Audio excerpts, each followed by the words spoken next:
Hello everyone, ಇವತ್ತು ನಾವು ಮಾಡ್ತಾ ಇರುವ ರೆಸಿಪಿ ಹಲಸಿನಕಾಯಿ ಚಿಪ್ಸ್.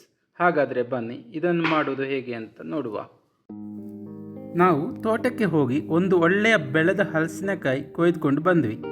ಮೊದಲೇ ಕಟ್ ಮಾಡಿ ಇಟ್ಟಿದ್ದರಿಂದ ಚಿಪ್ಸ್ ಮಾಡಲಿಕ್ಕೆ ಆಗುವಾಗ ಕೆಲಸ ಸ್ವಲ್ಪ ಸುಲಭ ಆಯಿತು. ಫಸ್ಟ್ ಕಟ್ ಮಾಡಿದ ಹಲಸಿನಕಾಯಿಯ ಒಂದೊಂದೇ ತೊಳೆ ತೆಗೆದುಕೊಂಡು ಅದರಿಂದ ಬೀಜ ಮತ್ತು ಕಸವನ್ನು ತೆಗೆಯಬೇಕು.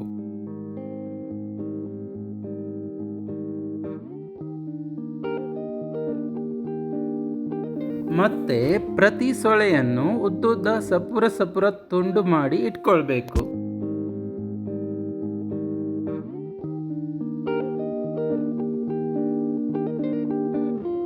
ಹೀಗೆ ಎಲ್ಲ ಮೊದಲೇ ರೆಡಿ ಮಾಡಿ ಇಟ್ಕೊಳ್ಬೇಕು.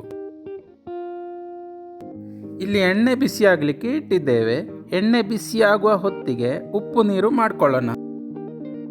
ಉಪ್ಪು ನೀರು ಮಾಡಿಕೊಳ್ಳಿಕ್ಕೆ 1 ಕಪ್ಪಲ್ಲಿ 1/4 ಕಪ್ ನೀರು ತಗೊಂಡು ಅದಕ್ಕೆ 2 ಟೇಬಲ್ ಸ್ಪೂನ್ ಉಪ್ಪು ಹಾಕಿ ಚೆನ್ನಾಗಿ ಮಿಕ್ಸ್ ಮಾಡಿ ಇಟ್ಟುಬಿಡಿ.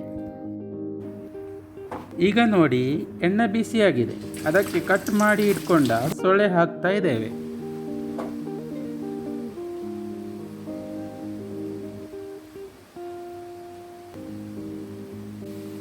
ಮಧ್ಯದಲ್ಲಿ ಸ್ವಲ್ಪ ಕೈ ಆಡಿಸಿ.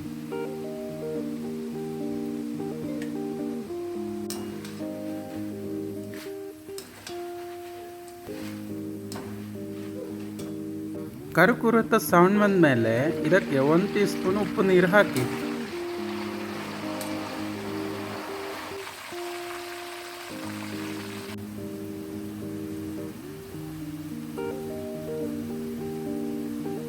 ನೊರೆ ಬರುವುದು ಫುಲ್ಲು ನಿಂತ ಮೇಲೆ ಎಣ್ಣೆಯಿಂದ ಚಿಪ್ಸನ್ನು ತೆಗೆಯಬಹುದು.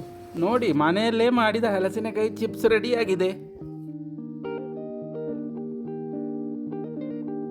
ನಿಮಗೆ ಈ ವಿಡಿಯೋ ಇಷ್ಟ ಆಗಿದೆ ಅಂತ ಅಂದ್ಕೊಂಡಿದ್ದೇವೆ. ಇಷ್ಟ ಆಗಿದ್ರಲ್ಲಿ ಲೈಕ್, ಶೇರ್, ಸಬ್ಸ್ಕ್ರೈಬ್ ಮಾಡಿ.